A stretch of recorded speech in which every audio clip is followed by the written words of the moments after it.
Hola, esto es Real Biopolítica. Sí, vamos a hablar del vino. Sí, hablemos del vino. Sí. Un hallazgo en el dolmen de Menga, Antequera, demuestra que en Málaga se producía vino hace 6.000 años, el vino de Noé. Sí. Sabemos que Noé, después del diluvio, plantó una viña y se embriagó. La patrística dice que él no sabía que el vino emborrachaba, de esa manera sobre todo, y bueno, inocentemente le gustó pues el vino, aquí no le gusta, y tomó y tomó y tomó y se embriagó. Entonces está dispensado del pecado por haber hecho eso porque no lo sabía. Así que la segunda vez no existió, no lo volvió a hacer. Bueno, en la patrística leí algo de eso. Sí. Bueno, otros dicen que él ya sabía lo que era plantar vino, ya entendía el tema del oficio de ser vinicultor, ya lo entendía.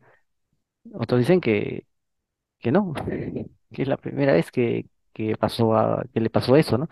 El tema de fermentar em, vegetales para tomarlo, ¿no? Una forma de tener agua, un líquido, sin contaminar, porque la misma fermentación produce un tipo de alcohol que mata las bacterias.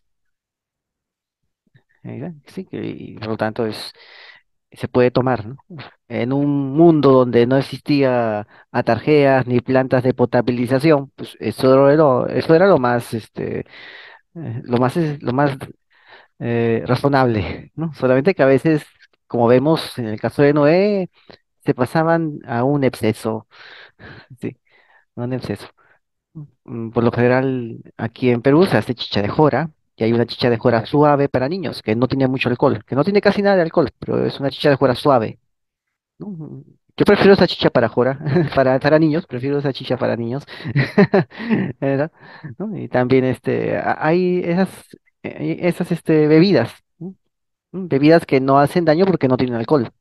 Pero cuando se deja fermentar más tiempo, allí aparece el alcohol y ese alcohol es el que te hace daño. Por eso lo mejor es no tomar alcohol, ¿no? Si vas a tomar alcohol, bueno, yo considero que lo mejor es no tomar ni una gota de alcohol. Considero eso. Y claro, la fermentación, como ya hemos hablado anteriormente en otro vídeo, no implica necesariamente el alcohol, ¿no? No es necesario eso. Bueno, el alcohol es la segunda fase, ¿no? La primera fase es sacar la sacarosa, ¿no? Sacar el dulce, ¿no? Y la segunda fase es que las bacterias coman ese dulce y lo conviertan en alcohol. Esa es la segunda fase, ¿no? La sacarización, la primera fase de la fermentación. Y bueno, la segunda fase ya es el alcohol. El alcohol es justamente el tema del alcohol, la segunda fase, ¿no? De la forma de hacer vino, ¿no? Una cosa es el vino, otra cosa es el jugo de uva. Bueno. Vamos a hablar de este hallazgo, de este hallazgo en este dolmen que vemos acá. Vamos a verlo acá. Acá está. Aquí están los arqueólogos durante las excavaciones en el dolmen de Menga. En Málaga se producía vino hace unos 6.000 años, ¿sí? Sí. En el Neolítico ya había técnicas de viticultura. Es por eso que en el Génesis aparece la primera mención al viñedo, aparece en la época de Noé, después del diluvio. De repente Noé ya conocía de esa técnica, ya sabía técnicas de viticultor, ya lo conocía. Entonces, lo repitió cuando ya bajó del arca. Entonces, en el Neolítico, estos tiempos tan antiguos, ya había esas técnicas, ¿no? Caín y Abel, parece que hay cosas muy parecidas con el Neolítico en el tema de Caín y Abel. También lo hemos visto aquí, en Real Política, muy parecidos con el Neolítico. Estaba describiendo un ambiente de esa época. Y Noé, pues, que también es un séptimo o décimo, no me acuerdo, descendiente de ellos, pues también habla del vino, que también empieza desde el Neolítico. Qué coincidencia, ¿no? O sea, es como si fuera muy histórico el Génesis. Habla también de normas el Génesis, ¿eh? Habla de leyes de Hammurabi. Habla de eso también. Sin mencionar a Hammurabi, habla como algo cotidiano el cumplimiento de esas normas en la convivencia social. Lo habla sin mencionarlo, lo habla como si fuera algo ya interiorizado, ¿no? Y normalizado el código de Hammurabi en ese tiempo. En la Biblia puedes verlo, aparece. Claro, hay que también leer un poco de otros textos, ¿no? Para poderlo entender, ¿no? Textos históricos, ¿eh? Para poderlos entender, históricos de origen, ¿no? Bueno, entonces tenemos aquí vino en el Neolítico, vino en la Edad de Piedra, ¿no? En los tiempos de Noé, podemos decirlo, ¿no? Aunque cuando hicimos la cronología Noé aparecía a inicios del Calcolítico, justamente el Neolítico termina y aparece el Calcolítico, la edad de cobre. Ya hemos hablado de eso, ¿no? La edad de cobre. Y la edad de cobre viene ya la edad de bronce. La edad de bronce viene la edad de hierro, ¿no? Abraham es la edad de bronce. Noé es la edad de inicios de la edad de cobre, por ahí, ¿no? Por ahí va. Bueno, sería por ahí, por ahí. Aunque sabemos que Tubalcaín, que era de los antediluvianos, ya, y todos ellos ya tenían ciudades y tenían metalurgia. Una metalurgia de bronce con el hierro que aparece en Japón y en China. Ojo, de un pueblo muy, muy antiguo. Ellos provienen de un pueblo muy, muy antiguo, que justamente está al oriente del Edén. Bueno, bueno, son cosas que pasan, ¿no? Pero vamos a enfocarnos aquí en el vino, en el vino. En el Neolítico ya había técnicas de viticultura. Se consumía vino antes de la llegada de los fenicios. Este hallazgo se ha revelado tras analizar unas vasijas neolíticas que se han encontrado en el dolmen de Menga. Eso está en Antequera, está en el valle del Guadalquivir. Ya hemos hablado de esos valles, ¿no? Justamente lo que después sería el imperio de Tartesos. Lo que después, lo que después de unos 1000 sí, sí. Vamos a ver, 4000, de hace 6000 años, ¿no? Mm, Lo que 3000 años después sería Tartesos, ¿ya? Esto es 3000 años antes de Tartesos. Justamente es el lugar de influencia de este imperio, ¿no? Que surgiría 3000 años después de, de estas ruinas, ¿no? Aparecen estas ruinas, ¿no? Están excavando aquí los arqueólogos, ¿no?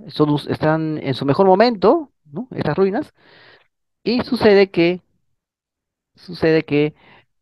3000 años, esos sitios son abandonados. ¿Sí? Esas ruinas son abandonadas, son usados por los humanos, los primeros humanos del Neolítico, los primeros campesinos, y después son abandonados, y después de ser abandonados pasan 3000 años para que aparezca aquí la civilización de los tartesos. Mira la magnitud de ese tiempo, ¿no? Bueno, entonces aquí hay vasijas neolíticas, la época de los campesinos y la edad de piedra, los aldeanos, en este dolmen llamado Menga. En las vasijas se han encontrado restos químicos de uva fermentada. Químicamente, en zumo de uva fermentado, un zumo de uva fermentado compuesto de agua, etanol y la uva. ¿No? Entonces, han encontrado eso, ¿no? Uva fermentada. Es el jugo de uva con alcohol. Sabemos, ¿no? La primera etapa es que saque su dulce y la segunda etapa es que saque su alcohol. Entonces ya tienes el vino, tienes la bebida. Bueno, los fragmentos. Vamos a hablar de esto. Ahí está. Los fragmentos analizados proceden solo de una decena de vasijas, pero había miles de estas vasijas. Sí, aquí, en este dolmen que estás viendo acá. Aquí sí se conserva el techo porque el techo es de piedra. Aquí, es, este lugar era imponente, era imponente, ¿verdad? Bueno, entonces hay miles de estas vasijas. Solamente una han encontrado este vino. Faltan las demás. El método científico que emplearon para encontrar esto fue trabajoso. ¿Por qué? ¿Por qué fue trabajoso? Porque se llevaron a cabo dos procedimientos. La cromatografía de gases, ¿m? Es decir, se vaporiza, mm, una muestra se vaporiza y se somete a la luz. Ese vapor a un reflejo, a un haz de luz, produce colores. Y según el color, se sabe la composición química de esa sustancia. ¿No? Y después la espectrometría de masas. Ahí está. ¿No? A través de un espectrómetro, ¿no? Un aparato que mide que mide las frecuencias de luz de esa sustancia. Así. Bueno, entonces así se analizan las moléculas que hay en los recipientes. O sea, es un análisis a nivel molecular. ¿No? Aquí puedes ver el dolmen de Menga, ¿no? ¿No? Y sucede que antes del dolmen de Menga y después también, y durante y después y antes, ya se consumía vino en su emplazamiento. Antes del dolmen también consumían vino, o sea, en los tiempos de Noé, ¿no? Sabes que Noé aparece, ya no queda nada, ¿no? Queda un reseteo total. Noé baja del arca y un reseteo total. Y Noé hace su vino. Después ya vienen los descendientes de Noé a hacer construcciones, ciudades, templos y todo eso, ¿no? Entonces, antes de este dolmen ya consumían vino. Durante este dolmen consumían vino. Y una vez que esto cae en desuso, siguen tomando vino. Este hallazgo está en torno al unos 3800 antes de Cristo. O sea, 4000 años, sí. 3800 antes de Cristo. Lo que quiere decir que hace 5800 a 6000 años había y se producía vino en este territorio. Gracias a este descubrimiento se puede llegar a la conclusión de que el vino desempeñó un papel importante en la vida y en la cultura de la zona en el pasado. Anterior a la construcción del dolmen se encontró justamente este vino. El dolmen se construye sobre un foco de socialización, ya que en este terreno se consumía vino, había vida ahí, había mucha dinámica social, pues el consumo de vino se da en un contexto social. En la Biblia parece que Noé se toma el vino para sí solito, o sea, se embriaga solo, ¿no? Se embriaga solo y se emborracha solo, y se queda ahí tirado, desnudo, solo. O sea, él se emborracha solo. Sin embargo, de esas generaciones el vino era una forma social, una forma de sociabilización. Noé toma el vino solo, o sea, se emborracha solo, ¿no? Y bueno, eh, y ahí vemos una diferencia, ¿no? Con lo que dice el Génesis y lo que pasa después, ¿no? O sea, es como si estuviera diciéndonos el Génesis, ¿no? Noé se tomó, se emborrachó solo, no lo hizo en un contexto social, ¿no? Y nadie y como lo hizo, como no lo hizo en un contexto social, nadie le dijo, hasta ahí nada más, quédate ahí, y ya no tomes más, ¿no? Se está surtiendo efectos que no queremos que sigan eh, acrecentándose, ¿no? Nadie le dijo nada y Noé tomó y tomó y tomó y tomó y ni cuenta se dio ya, en un momento a otro ya estaba embriagado, ya, estaba viudo, ya, listo. Entonces, eso, ¿no? Entonces, el vino se tomaba en un contexto social, lo cual puede significar que las personas se acostumbraban medir y advertir entre sí cuando ya estaban empezando a tener efectos que podrían ser muy incómodos, ¿no? Y efectos que les puedan inducir a ejecutar conductas incómodas, ¿no? Entonces Noé tomó solo el vino, ¿no? Quizás eso quiere decir, ¿no? Si vas a tomar, ¿no? Porque tampoco la Biblia está en contra de tomar el vino, está en contra de la borrachera, de no medirse, ¿no? Quizás en un contexto social ellos podrían medirse, ¿no? Y podrían darse un alto cuando tomaban vino. O quizás no, quizás se daba rienda suelta, ¿no? Y era todo un bacanal ese lugar, ¿no? No sabemos exactamente. Pero el vino es un elemento de socialización. Había gente ahí que consumía vino, que lo hacía de modo social, y después ya aparece este dolmen, ¿no? O sea, no se trata de un simple accidente, no es casualidad. Esto ocurría habitualmente, era una de esas prácticas. Tenemos pocos datos de cómo se cultivaba y hacía el vino, qué procedimiento empleaban en su elaboración. Estos indicios son interesantes. Sabemos que los cartagineses tenían técnicas para viñedos que fueron copiadas por los romanos. Justamente los cartagineses están un poquito más abajo de esta zona, en el corredor del Mediterráneo. Bueno, la domesticación del vino ocurrió hace unos 11.000 años. Además, la uva doméstica, la cultivada por el ser humano, se expande hacia Occidente y se generaliza conforme llega el Neolítico. Esa es la uva doméstica. No sabemos cómo era la uva salvaje, ¿no? ¿Por qué? Porque estas frutas son cultivadas por humanos, o sea, son creadas, son los humanos los que ayudan a que estas frutas proliferen. O sea, la uva salvaje no es lo mismo que la uva doméstica, ¿no? La uva doméstica está hecha para el humano, para que el humano pueda cultivarla, procesarla a sus gustos. La uva salvaje no. El humano lo que hizo fue eh, eh, domesticar. Así como domestican a los animalitos, también domestican las plantas. Y las plantas cambian de su forma, cambian su fenotipo, conforme son domesticados por el humano.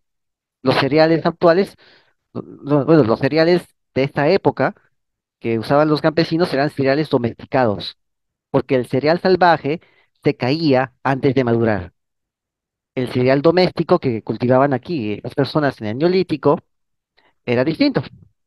Era un cereal que era un cereal que se mantenía maduro dentro de la espiga, no se caía. Entonces lo podías cosechar sin necesidad de estarte agachando y tocar la tierra, ¿no? No se mezclaba con la tierra, ¿no? Entonces era así. La uva tenía algo parecido, ¿no? Era una uva domesticada, que era distinto a la uva salvaje. No sabemos si Noé usó uvas salvajes o usó uvas domesticadas. No sabemos si Noé se llevó unas cuantas semillitas de uva en el arca, no lo sabemos, ¿no? De repente era viticultor y se llevó unas cuantas semillas. No sabemos exactamente de dónde provenía esa uva que usó Noé. Pero bueno, existía una uva salvaje y una uva doméstica. La uva doméstica, ¿m? Se expande hacia occidente, o sea, nace en en el neolítico del Medio Oriente. Allí aparece esta uva doméstica y los campesinos que vienen y que comienzan a colonizar toda Europa, todo el Mediterráneo, ¿no? Esos campesinos de la Edad de Piedra se llevan sus pedacitos, semillitas, sus ramitas, sus de uva, sus brotes, sus semillitas de uva, los llevan consigo y los siembran en los valles donde llegan, a los valles donde llegan, comienzan a sembrar esa uva. La posibilidad de producir vino sí, sí existe, ya existía en estos tiempos antiguos.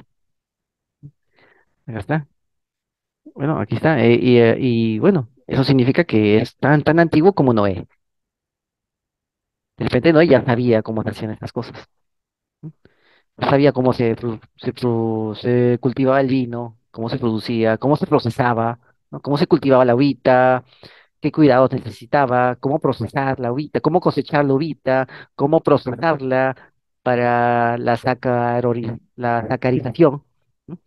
Que es el endulzamiento, y después eh, la etanolización, que es el alcohol, ¿no? Cómo darle ese toque de alcohol, darle ese toque de alcohol a la uva, ¿no? Porque para que sea vino necesita que sea dulce y que sea que se sepa el alcohol, que sepa el alcohol. Y un alcohol y dulce. Esas dos cosas se necesitan. Primero es el dulce, después es el alcohol. Entonces, y saber en qué punto ya está listo para ser consumido, ¿no? Parece que no es, se excedió un poquito. No midió muy bien, no midió muy bien, ¿no? Este es el mejor cuadro que pude encontrar. Sí, los demás no son tan convincentes, los demás cuadros sobre la desnudez de Noé, ¿no? Este cuadro se titula El desprecio de Cam. En los demás cuadros sobre esta escena bíblica no aparece la vid, o al menos no aparece bien pronunciada, ¿no? Aquí la vid prácticamente es uno de los centros temáticos del cuadro. Aquí lo ves, ¿no? Es un centro temático del cuadro junto con Noé, ¿no? La vid está arriba y Noé está abajo. Eso es lo que quiere decir, ¿no? Que Noé sucumbe a los efectos del vino y el vino termina dominándolo a Noé, ¿no? Y lo termina postrando a Noé. Por eso el efecto temático, ¿no? El centro temático justamente es un efecto am, central. El centro temático es central y es horizontal, horizontal, ¿no? Ahí está. O sea, Noé se emborracha y deja ser el tronco familiar, ¿no? Por un momento, ¿no? Hasta que deviene en sí, regresa en sí y se reincorpora, ¿no? Y ya se da cuenta de que hay cosas que no tiene que hacer. Ya, bueno, entonces esta escena un tal Luigi, ¿no? Luini, un tal Luini, así se llama, Luini, Bruno Luini, de la época del Renacimiento. Él hizo este cuadro que se llama El desprecio de Cam. Aunque bíblicamente esta escena se conoce como la desnudez de Noé. Bíblicamente le llaman así a esta escena. ¿No? Muchos de los que son expertos en la Biblia le dicen así, la desnudez de Noé, ¿no? El autor no lo llamó así, lo llamó el desprecio de Cam, justamente por la cita bíblica que te estoy mostrando aquí arriba, ¿no? ¿No? Moisés después del diluvio planta una viña, bebe vino, se emborracha, se vuelve como medio loco, se pone borracho y loco, ¿no? ¿No? Y camina desnudo y ¡pac! Se tumba, ¡pac! Se tumba, listo. Se queda privado de tanto tomar, ¿no?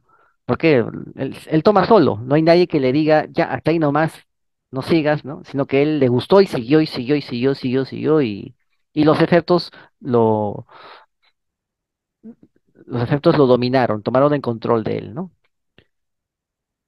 Entonces, aquí está y ya sabemos lo que pasó con Cam, ¿no? Cam lo vio, le pasó la voz a los hermanos, ¿no?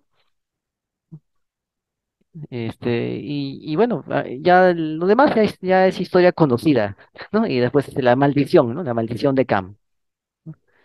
La maldición de Cam, ¿no? Porque cada uno de ellos representan un pueblo, ¿no? Un pueblo. Acá está. Ahí habla de los dos hermanos, ¿no? Que eran Sem y Jafet, ¿no? Los semitas y los jafetitas. Ya hemos hablado aquí de los jafetitas, ¿no? Los semitas, uf, hay harta bibliografía sobre los semitas, ¿no? Los jafetitas ya están empezando a ser poco a poco descubiertos gracias a la genética. Y justamente tal como lo dice la tabla de las naciones, que está en el capítulo 10 de Génesis. Tal como lo dice. O sea, cuadra, cuadra. Bueno, entonces aquí no está, sí, aquí está. Está Cam, ¿no? Ahí está Canam. Ahí está, Canam, ¿no? Aquí está Cam, Canam. Ahí están los tres hermanos, ¿no? Y bueno, terminó pagando pato, pues el hijo, el nieto, ¿no? El nieto que no estaba ahí. El nieto terminó pagando el pato, ¿no? Bueno, eso está en la Biblia, ¿no? Eh, entonces, esta es una escena del vino, ¿no? Eso es lo que ocasiona el vino, ¿no? Cuando lo tomas solo, ¿no? Quizás eso quiso decir esta parte de la Biblia, ¿no? Cuando tomas solo el vino, sin nadie que te guíe, sin nadie que te advierta. Y te tomas y no te das cuenta y al final, puf, terminas con los efectos, ¿no? Porque, porque nadie te pasó la voz, ¿no? No, no, no, termina ahí, detente, ¿no? Nadie lo hizo, ¿no? Sino que tomó y tomó y tomó y tomó y no se dio cuenta de las consecuencias, no se dio cuenta de lo que seguía, ¿no? Entonces al final terminó así. Entonces, como ves, el vino es muy, muy antiguo, ¿no? Y el vino ya doméstico, la uva doméstica, perdón, la uva doméstica ya aparece pues en el año, hace 11.000 años, ¿no? Hace 11.000 años ya aparece la uva doméstica, digamos, más o menos en el año 9.000 antes de Cristo. Ya aparece la uvita doméstica en el Medio Oriente. Ya hemos visto que las variedades, de las cepas de plantas y animales, por lo general son solamente unas cuantas. No es que el humano de un momento a otro en tal lugar, ¿no? Se le ocurrió plantar, se le ocurrió domesticar al perro y ¿no? Domesticar al perro y se buscó un lobito de ahí cerca de la montaña, ¿no? Se buscó un lobito y lo domesticó. No, no, no es tanto así. Casi todos los perros descienden de unas cuantas cepas, de unas cuantas manadas de lobos. No es que la manada de lobo de tal lugar, de que cada manada de lobo tuvo sus, no, no, no, no, te dio su marca, no, no, no, no es así. Fueron traídos, ¿no? Las uvas, las frutas también fueron traídas por alguien que tenía las semillas, los brotes, ¿no? ¿No? Y eso es un trabajo generacional de alguien de un grupo que ya lo había hecho anteriormente, ¿no? O sea, sus ancestros de ellos, ¿no? Era un trabajo generacional. Ellos traían estos brotes que tenían la marca genética del Medio Oriente y lo cosechaban en sitios como España, como en Alemania, ahí, en Britania, lo sembraban ahí. Pero eso tenía la marca genética de alguien que ya lo había trabajado hace generaciones atrás en un sitio como el Medio Oriente. Igual pasaba con los perros. Eran unas manadas de lobos que existían en tal sitio de Asia. Y después se mezcló con otra manada de lobos ese perro ya domesticado que existía en tal sitio del Medio Oriente. Y después ya no se mezclan con otra manada de lobos. Y aparecen todas las variedades de perros que conocemos. ¿Se dan cuenta? Y son traídos. Uno pensaría pues otra cosa, ¿no? Que consiguieron la uva nativa de ese lugar y hicieron todo el trabajo de domesticar la uvita hasta que parezca ya una uva funcional, ¿no? No, no, no. Ya estaba ya el trabajo genético hecho por generaciones anteriores. ¿No? Es así. Igual pasa con los humanos también. ¿No? Hemos visto los reemplazos generacionales, genéticos, los reemplazos genéticos de un humano, de grupos humanos sobre otros grupos anteriores. Bueno, entonces, aquí está, el tolos del Romedal, ¿no? Estas son las culturas del tolos. Ya hemos hablado del tolos, ¿no? Son como cúpulas donde la gente iba a morir a través de la ortonacia, ¿no? O sea, se quedaban ahí, eran bien tratados, bien cuidados, y hasta que al final ya expiraban, ¿no? Y esa era la tumba. Era un tolos. También había dólmenes, ¿no? Como lo que acabamos de ver, ¿no? Y justamente en esta zona después, como te digo, florece la civilización de Tartesos unos 3000 años después. Bueno, vamos a seguir. Quedamos en esto, ¿no? Vino, antigüedad, Noé, inicios de la humanidad, ¿no? La cepa del vino. Y también vamos a hablar sobre este dolmen, porque hay algo que me llama mucho la atención de este dolmen que está acá. Es el dolmen de Menga, ¿no? Justamente la gente que vivía ahí tomaba vino, era parte de su sociabilización. Aquí puedes ver el dolmen. Mm, Generalmente eran sepulcros de gente importante, generalmente. Y algunos estaban alineados astronómicamente con las estrellas, con la estrella principal, que es el astro rey, el Sol. Ya hemos hablado de esto cuando vimos el tema del origen de las oligarquías y los Duana de Tanaj, de Tanaj, creo que se llama, los Duana de Irlanda. ¿No? Ya hemos hablado también de eso aquí en Radio Política. Lo vas a encontrar en nuestra página de Facebook. Bueno, pa- la fecha de esto. El dolmen de Menga. La han fijado en los años 3800 y 3600. La fecha más verosímil de la construcción de este dolmen. Y aquí ocurrió un problema. ¿Y antes que había? Que de golpe la gente tuvo un conocimiento de cómo hacer esto. ¿Mm? ¿O fueron los postdiluvianos los que ya tenían un conocimiento de cómo hacer esto y el mundo estaba en una especie de tabla rasa por el diluvio universal? O por algún cataclismo universal. O por algo así. Estaba en una especie de tabla rasa. Pero tenían el conocimiento en sus cabezas y pudieron hacer esto. Porque ya había un conocimiento previo. ¿A qué me refiero? Bueno, se fija entre los años 3800 y 3600 antes de Cristo la construcción de este dolmen. Es la fecha más verosímil para este extraordinario monumento megalítico, dado que no consta en dicho arco temporal ni en los siglos previos ningún monumento megalítico en todo el sur de la península ibérica que se aproxime en complejidad al dolmen de Menga. Los científicos plantean que la hipótesis de que los conocimientos necesarios para erigir este monumento derivasen de una experiencia previa en la instalación de menhires o de información cosechada gracias a, entre comillas, contactos interregionales. ¿Pero de quiénes? Con poblaciones de otras zonas de Europa. ¿Pero de quiénes? No hay. ¿Qué pasó aquí? ¿O eran los descendientes de Noé, que ya tenían el conocimiento gracias a la primera ciudad llamada Enoch? Tenían el conocimiento de erigir monumentos.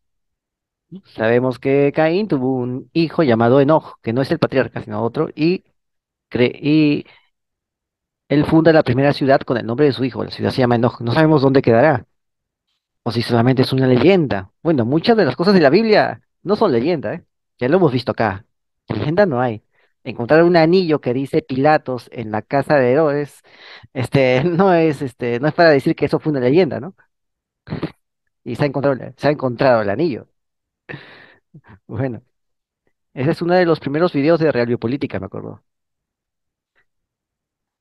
Entonces, ¿dónde está el misterio? ¿Qué poblaciones fueron las que dieron este conocimiento? ¿Dónde están? ¿Dónde están? ¿Y dónde estaba? ¿Cómo fue que consiguieron el conocimiento previo? O como yo vuelvo a repetir, hubo una tabula rasa, un gran reseteo, todo quedó en cero, pero la mente, el conocimiento de estas personas no quedó en cero. Aún seguía en sus cabezas y sabían cómo hacer estas cosas, estos monumentos tan grandes, tan ciclopios, sabían cómo hacerlo. Bueno, esto es un tema que los científicos todavía no saben cómo responderse. Es parte del misterio. ¿No? Aquí te hablábamos de misterios, pero misterios reales, ¿no? Y ya los misterios que usan, como el tema de la cámara, la falsa cámara, también te lo hemos desvelado, ¿no? De que no es tanta cosa, ¿no? Ya te lo explicamos, ¿no? El misterio de la cámara de, de la pirámide, ¿no? ¿No? Y ya te explicamos, pues, que no es tan hollywoodense el tema, ¿no? Bueno, pero aquí sí hay un misterio de verdad. Aquí sí hay un misterio de verdad. ¿De dónde? Vamos a ver. La alineación del eje central, ¿m? Acá está, ahí está, ¿ves? La alineación del eje central, por ejemplo, no se corresponde con el lugar de la salida del Sol, como resulta común en los megalitos del sur de la península ibérica. Entonces, ¿con qué corresponde esa alineación del eje central? Aquí ves el eje central, esta alineación. No corresponde con el Sol, pero corresponde con esto. Ahí está, con la Peña de los Enamorados. ¿Lo estás viendo? ¿Ya? Aquí está. Esta es la Peña de los Enamorados, mira. ¿Mm? Es una montaña con silueta antropomórfica que domina el paisaje de la Vega de Antequera, contando, por cierto, con un abrigo decorado con pinturas rupestres, al que apunta precisamente el eje de Menga. Ese eje apunta a a esta montaña, forma de hombre. Sabemos que también Machu Picchu tenía cara de persona. La montaña de Machu Picchu también tiene una forma de un rostro mirando hacia arriba, hacia el cielo. Un rostro humano mirando hacia el cielo. Y este rostro tiene mentón. Ahí lo ves, tiene mentón. Ya hemos visto qué pasa con el mentón, ¿no? Muchos humanos primitivos no tenían mentón. Los humanos modernos sí tienen mentón. ¿Ah? Y aquí, pues ya sabemos más o menos dónde ocurre este conocimiento, ¿no? Más o menos 40.000 años, por ahí. Pero esta montaña tiene forma de persona, de un rostro humano mirando al cielo, igual que Machu Picchu. ¿Te parece coincidencia eso? Aquí sí hay un misterio. Y justamente el eje de este dolmen de Menga apunta, este eje, aquí está, el eje central, apunta a esta montaña y apunta a una parte específica de esta montaña, que es de esta montaña la Peña de los Enamorados, ¿no? Que en verdad es un, un rostro humano mirando al cielo. Apunta a una parte de esta peña que es este, donde hay pinturas rupestres, un abrigo donde hay pinturas rupestres. Apunta justamente ahí. Entonces, esta gente tiene un origen bastante antiguo y un conocimiento bastante antiguo, pero ¿de dónde lo consiguió? O proviene de una civilización muy avanzada que sufrió un cataclismo y sus habitantes, sus sobrevivientes, vinieron aquí a empezar de nuevo. Ojo que en Checta, en el Valle de Canta, en Lima, hay cosas parecidas. Hay una losa donde está grabado un mapa que justamente eh, muestra el cerro que está al frente, pero casi nadie se ha dado cuenta. Yo sí me he dado cuenta. Muestra el cerro que está al frente, está diagramado con una especie de escaleras. Y yo puedo decirte que eso tiene más de 11.000 años. Sí, por la erosión del tiempo, quizás tenga 11.000 años, porque se nota un pasaje, un corredor natural, bueno, quizás no tan natural, pero un corredor con monumentos pétreos bien parecidos, como si fueran cabezas, una tras de otra. Se nota, o sea, parece que no es tan natural el lugar, ¿no? y está grabada una escalera. Un día vamos a hablar de eso, ¿no? Una escalera, ¿no? En esas piedras. Es como si fuera una biblioteca cada piedra es un libro, algo así, ¿no? Y justamente al frente se nota que ha habido como si fuera una escalera, se nota, pero que está destrozada, ¿no? Se nota ahí. Solamente que los peldaños de esa escalera son ciclopios. La pregunta es, ¿qué cosa había ahí? ¿Mm? ¿Y qué cosa hay arriba de ese cerro? Porque tiene la misma forma, yo lo he visto. Lo que me llama la atención es que los arqueólogos no se hayan dado cuenta y no se quieren dar cuenta, por más que uno se los dice. Bueno, si tenemos un lanzón tirado en Ancón y el museo está a 500 metros ahí y no se lleva el lanzón, ¿qué cosa esperas de la arqueología que en el Perú? Yo te digo porque yo lo he visto, ¿no? ¿Qué cosa esperas de la arqueología que en el Perú? En cambio, aquí los arqueólogos han podido entender el eje de esto y han podido darse cuenta de que está señalando a un lugar. Pero en Chepta no se pueden dar todavía cuenta de que esas representaciones en la piedra están señalando también a otro lugar. No quieren darse cuenta, piensan que es algo, no sé, son imaginaciones mías, ¿no? Ya, bueno, los arqueólogos de acá son un poco más profesionales y se han dado cuenta de que sí, está señalando a un lugar, de que tiene una función, no simplemente que alguien puso una piedra y se acabó. No es así. No es así. Desgraciadamente hay sitios donde sí está el conocimiento más abierto y otros donde no. Bueno, esta es la piedra, la peña de los enamorados. Y esta es una de esas pinturas rupestres a la que apunta ese eje del dolmen de Menga. ¿Ves? Aquí lo puedes ver. Bueno, hace solo 20 años se manejaba la idea de que el dolmen de Menga había sido levantado durante la Edad del Cobre, en un periodo casi 1000 años posterior al que ahora ha sido fijado. Pero en verdad es mucho más antiguo, no es de la Edad del Cobre. Esta datación plantea toda una nueva serie de cuestiones, pues no consta que en el mencionado arco temporal hubiese en el sur de la península ibérica ningún monumento megalítico, ¿m? Ningún monumento megalítico que se aproxime en complejidad al dolmen de Menga, lo que irremediablemente suscita, ¿sí?, la interrogante del origen de los conocimientos de ingeniería y arquitectura usados por los constructores de un monumento de tan extraordinario porte. Entonces, el conocimiento del vino de una cultura desconocida. ¿Quiénes eran ellos? Los que tenían también el mismo conocimiento que tenía Noé para el vino, para cultivar el vino, para trabajar el vino, para trabajar la uva. De ahí vino también el conocimiento del vino, ¿no? ¿Y de dónde vino el conocimiento para hacer esto? Sea, no es cosa de que agarro un par de piedras, las alineo, las pongo ahí. No es así. No es así. Tienes que tener un conocimiento previo y bastante trabajo. Así como necesitas bastante trabajo para que esa uva salvaje se vuelva una uva doméstica y la puedas consumir en un buen vino de calidad, así como necesitas ese tremendo trabajo que muchas veces es un trabajo generacional. Asimismo, necesitas bastante trabajo para poder tener el conocimiento con el cual hacer esta construcción que te estoy mostrando acá. Y sucede que no hay nada de ensayo y error anterior. No es como las pirámides, que tienes una pirámide escalonada, una más grande, una mastaba y una tremenda pirámide en Giza. No es así. Acá no han encontrado nada de eso, nada anterior a esto. Es decir, hubo una cultura que trajo ya el conocimiento. La pregunta es de dónde lo trajo y dónde antes hicieron esto. Ese es el misterio. El misterio que ese dolmen está apuntando a este enorme gigante, al rostro de este enorme gigante que está mirando hacia el cielo. ¿Qué quiere decir? ¿Qué es lo que quiso decir en su tiempo? No está apuntando al sol, está apuntando al gigante que mira al cielo.